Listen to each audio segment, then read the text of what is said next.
Hello everyone, once again I'm Captain Devil Soni, a pilot career coach and mentor and a co-founder of Golden Epaulettes Aviation.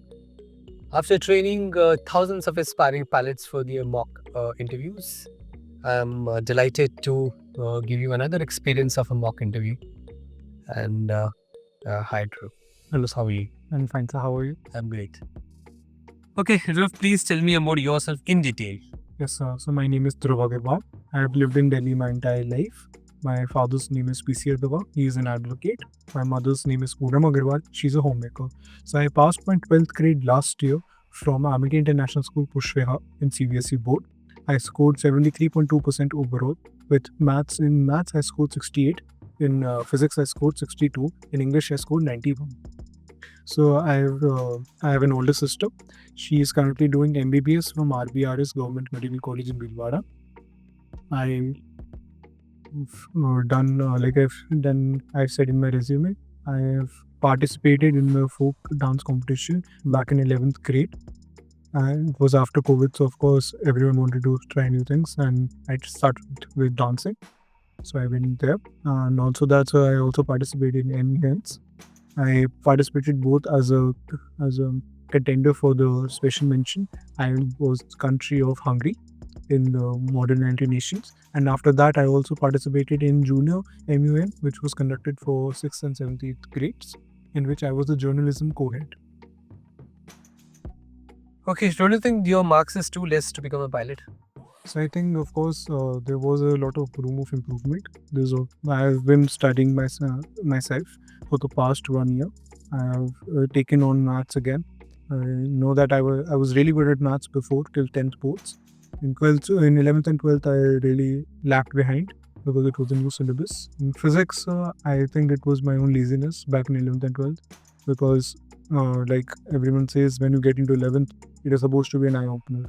For me, sir, I didn't really feel that pressure until it was 12th. And I think that delay cost me a lot of my marks. But I think I will do better now.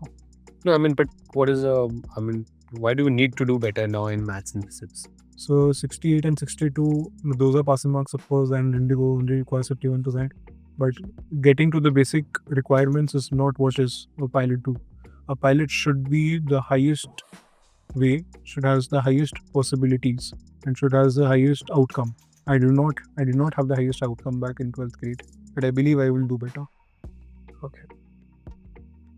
So you till I think it's close to 1 year. You've cleared only one regulation exam, right? Yes. Have you attempted other exams as well? So I attempted meteorology exam as well back in December, along with my regulations exam. I unfortunately did not clear it. I believe that was due to my too much dependency on IC Joshi questions. I thought that doing those would have been enough, but I now know that it is not enough. Later on, so I did not appear for the meteorology exam again because I started my preparation for Cadet. Okay. And how did you start? How have you prepared for your cadet preparation? So for my Cadet preparation, so I have a cousin brother. He's also a pilot in Indigo. He helped me with the social norms in Indigo and the history of Indigo. And along with that, I started watching a lot of YouTube videos about past aspirants that have done in the cadet program. And I've also asked a lot from my other friends. I have two friends that are also trying to become pilot. One is in IGRO and one other is going to go to IGRO this year. So I've asked them what they believe would be required because they are going to the conventional method and I believe they have researched for how airline interviews are, and I believe the Cadet is an early on airline interview only. Fine.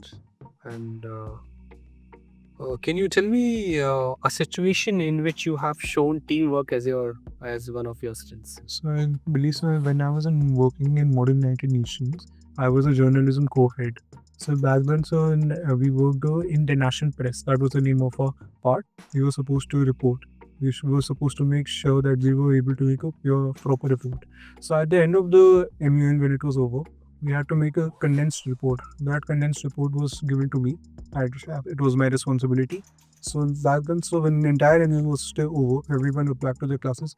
I still got everyone to make sure that they send me their reports, and if they were not able to send me the report, but they knew that they talked to someone else about their MEL, their own committee. So I made sure that I was able to get into contact with them, so that they would put me in the contact with them. Alongside that, sir, when I was working in the folk dance, it was a group folk dance, and we had multiple positions where we had to work together as a team.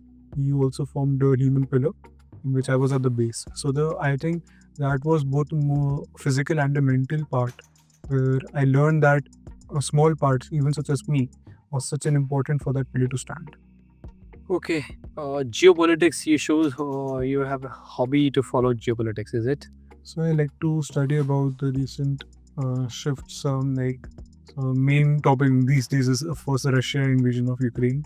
Another topics I really am fond of is European old politics that are still showing these days. Particularly the Czech Republic, the secret police, which was part in the USSR, but it was supposed to be dissolved after the dissolvement of USSR in 1991. But there are still remnants of it today.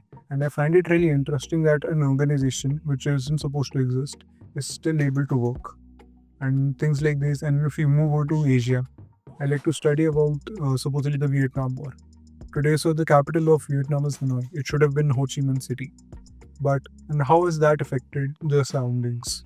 And Cambodia history is not very well known.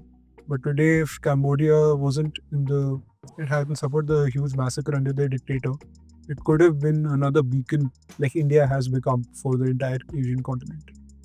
And what is this researching languages and their origin? So it's all started back in 6th grade when we were supposed to choose between German, French and Sanskrit.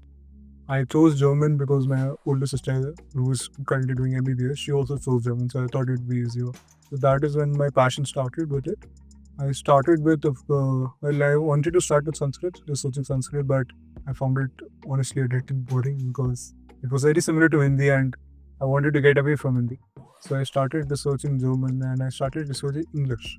But many people don't realize that English, the origination of English came from the Anglo-Saxons, which actually came from France to the United Kingdom. When they came to United Kingdom at that time called England, they decided to make a new language, which I found was a very extraordinary process because today French is supposed to be a very complicated language, and somehow from that we got the English language, which is used by almost everyone today. Lovely. I mean, you're really passionate about it. The language is, I really love the story about it is a mythology. And every day it is said that there was a time when everyone spoke one language, and they were so efficient with it that they were trying to build a tower to the heavens. The gods did not like it, so they made sure that everyone speaks the different language. And I think that even if we were so efficient with one language, we should have been better today, but we're not, unfortunately. Right. Lovely. Can you tell me how fizzle lift is generated? So lift is generated by a way there are two parts to it. First is the Bernoulli's theorem, and the second is an extension of the Bernoulli's theorem, which is the Venturi effect. So what happens is Bernoulli's theorem is about speed of the fluid. So the fluid here is air. So what happens is when the wings are above the wing there is a low pressure, which means that there would be high speed of air. And when there is and under the wing there is high pressure, which means there is low speed, which is part of the Venturi effect. This is what the Venturi effect taught us. So when these two work together, they are able to create a lift which helps the aircraft to fly. And why there's a more speed on the top surface or the lift? So there is more speed because air travels from high pressure to low pressure. So the air is able to travel across the wing. The air is able to move forward, and hence, and the air which is under it starts to move upward. Sorry. So my question is, why air is moving faster on the top surface and in comparison slower on the bottom surface? So underneath the wing is slow.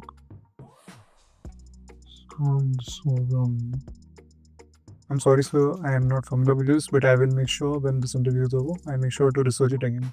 Okay. Can you tell me what is the fuel to air ratio which is mixed in the piston engine? So I'm not very familiar with the piston engine yet, so I haven't cleared my technical engine. Can you tell me what are the runway lights color? So runway lights color, it's yellow and red. Runway center line. Runway center line is yellow.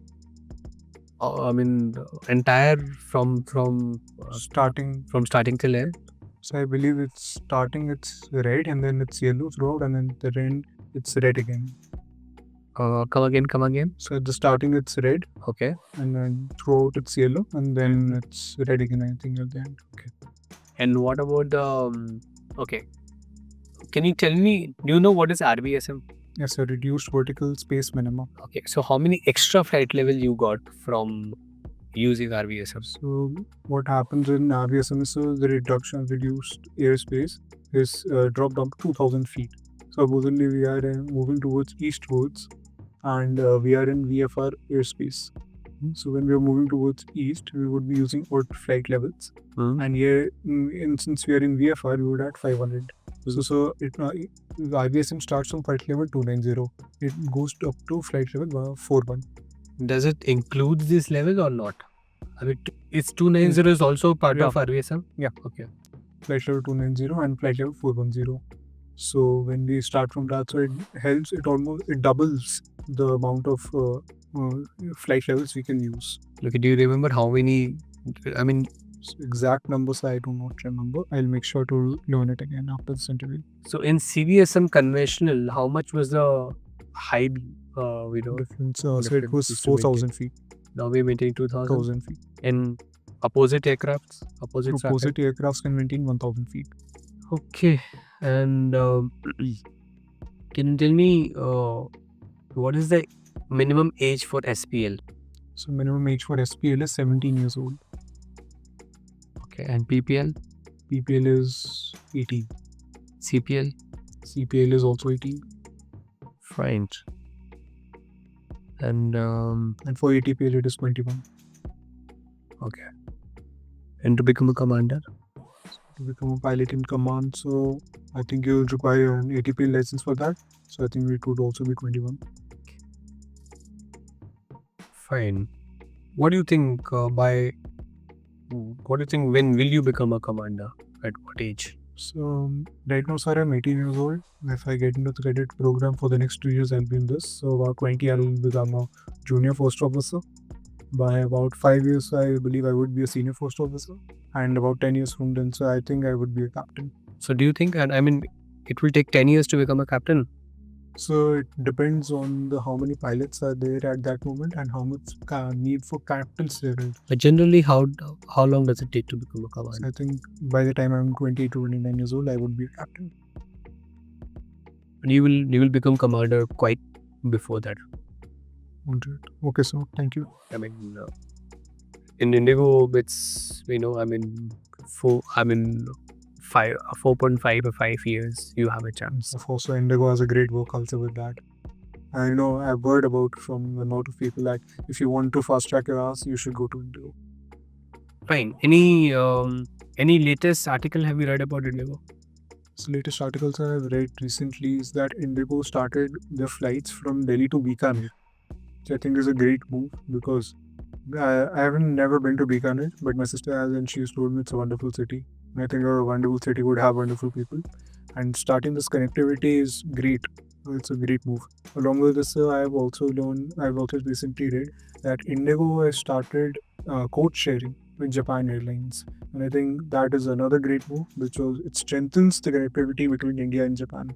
Because recently Japan has already come out with their own great initiatives, and I think giving that access directly to Indians with a population of 1.4 billion, I think that is a great move. Do you watch ACRS investigations? So I'm not particularly interested in those, but I'm familiar with a few. Okay. Can you give me an example of one of them? So one of those would be so I could give you two. So one could be the recent Delta Airlines flip that happened in Toronto. Fortunately, no one died in that. It wasn't a fatal crash. Another I could give you would be the Lion Air flight which involved a Boeing 737 MAX, in which the MCAS system caused the aircraft when it was trying to climb. It started to pitch down, and it's caused the aircraft to crash. There are two related to this. One is Lion Air flight, and one is Ethiopian Air flight. Unfortunately, I'm not familiar with Ethiopian Air flight case. Okay.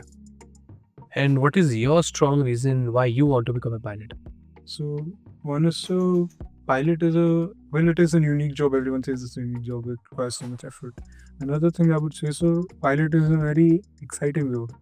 I know it's a very common answer to say, but we have to understand that excitement is a huge part of the human life.